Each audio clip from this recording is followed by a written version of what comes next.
Attack on Titan Chapter 134, the Titan vs Titan battle is here. So what's up guys, Foxen here. The final battle begins, the true Attack on Titan endgame. You got the almighty Eren versus his former buddies, plus one card Titan. But Historia says, give me some attention too, please. So go ahead and colossal smash that like, just like Zeke smashed those blimps. And I do apologize in advance for the sound. They just happen to start doing construction nearby. Also quickly, I should mention the Attack on Titan manga got this color announcement. An official version with color will be coming out. I do wonder whether it's going to be the whole manga. Either way, I can't wait. Alright, so getting into it, Historia. So you really haven't gotten an update on Historia in quite a while. Not since you last saw her showing her baby hump. Looks like Ymir doesn't want to wait until the very last chapter. I'm coming out to see Papa. And talk about Papa, you can actually see Mr. Farmer in this panel shot. But wait, didn't Levi mention that Historia was gonna give birth in a few months? So, does this mean Levi was given the wrong info? Was he just guesstimating? Was it just Levi without extensive knowledge of birth? I mean, just thinking about Levi, knowing the dude, he might not have been paying that close of attention.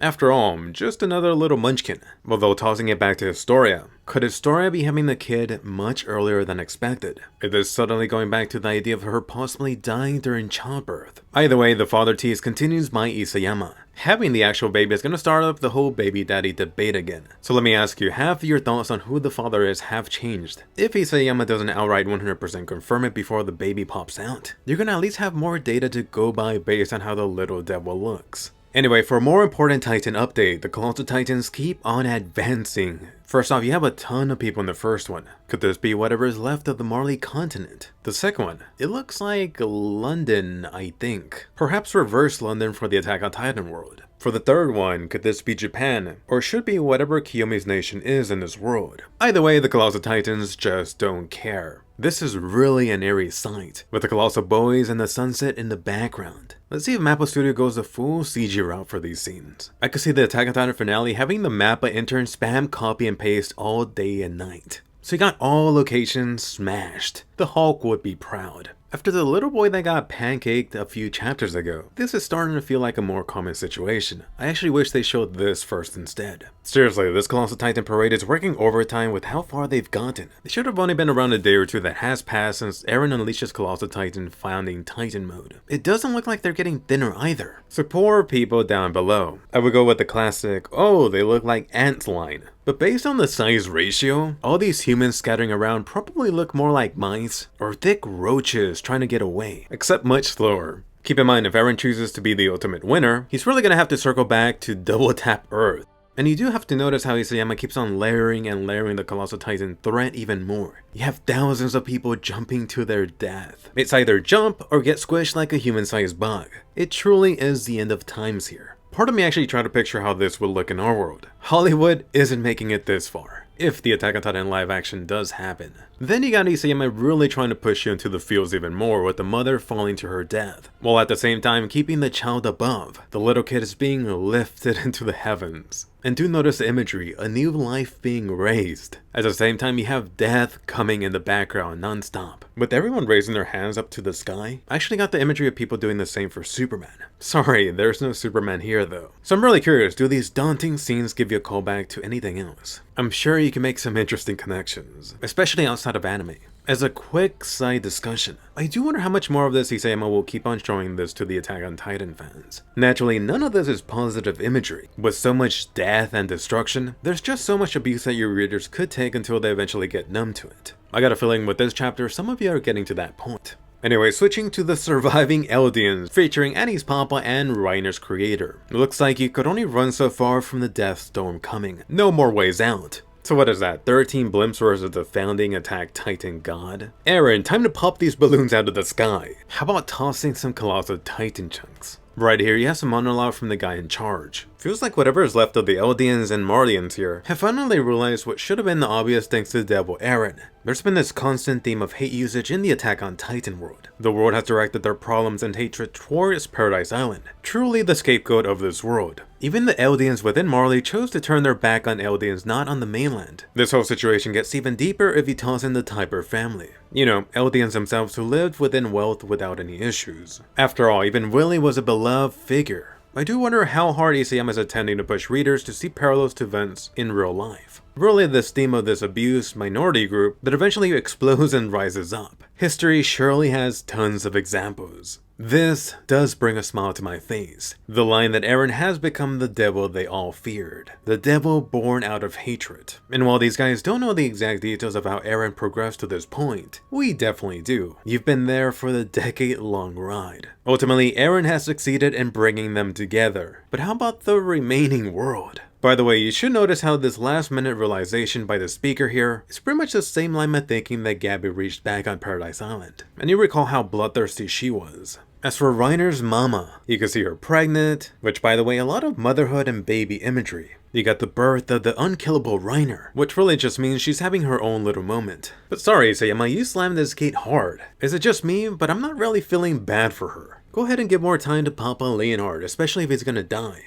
Then for Mr. Mike here, anyone notice the irony here? He talks about bringing an end to all the hatred that gave birth to Eren the devil, moving away from these devils and hopefully the oppression there. Meanwhile being surrounded by shouts of attacking and killing, all to hopefully get back to the days of peace. Although one could argue they're all the same now, the world and Eren. Both sides have reached a similar point. The peaceful finale will be reached, but only after a trail of bodies left behind. Bring it on, Eren Yeager is ready. Do notice those ears have gotten as long as ever. It just runs in the family. For the actual airship assault, is this a freaking joke? I somehow pictured something a little bit more. Not a nuke, but some heavy boomers. But no, it turns out they're just dropping barrels Donkey Kong style. And hoping, just hoping that they hit their mark. Come on, how freaking sad is this? I wish they would show a close-up of Eren laughing. This is like trying to take down a bear with a water gun. Our accuracy is too low. No, really, you think? Why did these guys even think they had a fighting chance? Should've just used those blimps to run to Antarctica. So welcome back, Beast Titan. It really looked like Eren summoned it, creating it from the end of those spikes. So, oh yes, I call this. The Beast Titan is back to help his little bro. And from this, it looks like Zeke was absorbed into Eren's Beyond Colossal Titan. I mean, this supposed counterattack is a complete joke. Now with the Beast Titan, it is overkill. You've already seen him shred balloons back on Paradise Island. Oh my god, this is so sad, it's hilarious. For the actual Beast Titan baseball time, I wonder how Mappa will handle this. You saw him wrecking shits when this Oni-chan came to help Eren. If it was Wit Studio, they would just copy and paste. Let's see how Mappa delivers. Anyway, winner, Eren Yeager, or should I say the Yeager Bros. But really, was there ever any doubt? I mean, you and I saw this coming a mile away with that last chapter's cliffhanger. You got Annie and Reiner's parents accepting their doomed fate. Isayama has really made them embody this whole entire remaining group. I mean, it's not like there's many others here that you really care about. You got just a lot of nameless and faceless random people for the readers. That said, the emotional investment for these parents is barely there. Most of you really only care for Annie's father due to Annie's investment in him. Honestly, does anyone really care about Reiner's mama? But hold up, Eren, the budget Avengers are here to save the day. Spoke too soon, the engine is almost dead. Cue in the comedic soundtrack. These guys now have double the trouble with Mr. Beast Titan back. By the way, notice the connection link on the neck. Doesn't matter, Levi just became a very happy boy. It's gonna be the second time he smiles. Let's go Power Ranger Scouts. Time to dive Iron Man style on Eren. But really, just jumping out? How close was that airplane? I could see the Titan Shifters doing that and the Ackerman too, but the others? By the way, is this the final Attack on Titan audio, that scream from Armin? It surely feels like it. Also, how about Pieck? Did she stay behind? Come on, Pieck, strap that package to your Titan, then slam it to Eren's body. It'll be for a good cause. The first Titan matchup is here, Reiner versus the Beast Titan. Would this be round 2? You could already see how this is gonna end. Reiner's about to get another trashing. You know what Zeke did to him 4 years back. One liquefied armored Titan coming right up. But look down below. Looks like Reiner succeeded in ripping off that connection with that slam. How would this affect the summoned Beast Titan? Hey Zeke, are you in control? Reiner better hope that slowed them down. But come on, let's be real. The only true advantage Reiner has is that he's teamed up with Levi. Levi's about to make a quick sack before the main course. For Pieck, looks like we spoke too soon. This lady was taking her time getting ready, complete with the ammo in the mouth. Go Pieck, go! So the final Titan battle begins, for reals this time. Ooh, this looks lovely. And you should notice Armin still wants to ask Eren in person, despite Eren hammering down the no more talk option. Do I see another Armin beatdown coming? So overall, this chapter felt way too short, which is not too much of a surprise, or it wasn't too much dialogue. So how long will this finale clash last? 2 or 3 chapters? It'll be super disappointing if it ends next chapter. Could Attack on Titan actually hit chapter 140? Let's find out. By the way, circling back, I do have to bring up Zeke. Is Zeke alive? Or more specifically, is Zeke actually the one piloting the Beast Titan? After seeing this chapter, I have my doubts. It feels like Monkey Boy got absorbed into Eren's Titan when he transformed. Notice Zeke was not talking at all. But make no mistake, Zeke is alive somewhere, but likely unconscious. For the Beast Titan currently in play, it looks like Eren summoned it and created it. You saw the connection on the neck, which felt very similar to how the Tiber sister was remote controlling the Warhammer Titan.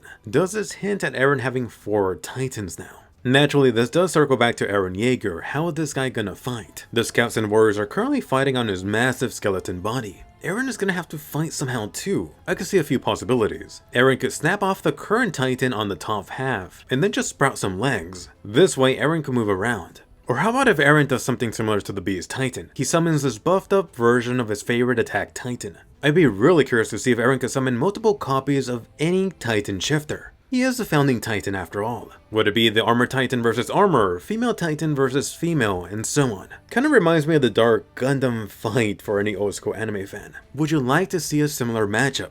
The only reason I might be against it, it may not be too interesting seeing mindless copies fight. Either way, so many possibilities here. Definitely post below, how do you want this to play out? All you're missing right now is a Female Titan and the Bird Jaws Titan. Yep, I'm not forgetting anyone. By the way, a super quick update for the Attack on Titan Season 4 anime. A couple of voice actors have been announced. First off, Gabby. Her voice actress has played Ochako and Mika from Psycho Pass. Mika is actually perfect for Gabby. For Falco, you got Tanjiro. This one feels very fitting. For Porco, Kirishima from My Hero Academia. Also feels like ideal casting. For Peak, it's gonna be Kohaku from Dr. Stoned. And then Coat, it's actually gonna be ex-Kira. So with the Attack on Titan finale, people should be dying pretty much every chapter. Go ahead and watch my new video on who lives and who dies. That's now up. Also, be sure to check back since I am doing Attack on Titan weekly or perhaps bi-weekly depending on my schedule. Ever since releasing 14 videos in September, I've been trying to take it a little bit more easy and not kill myself. Plus, I've been busy with some non-YouTube stuff behind the scenes. You'll get a taste of that later on.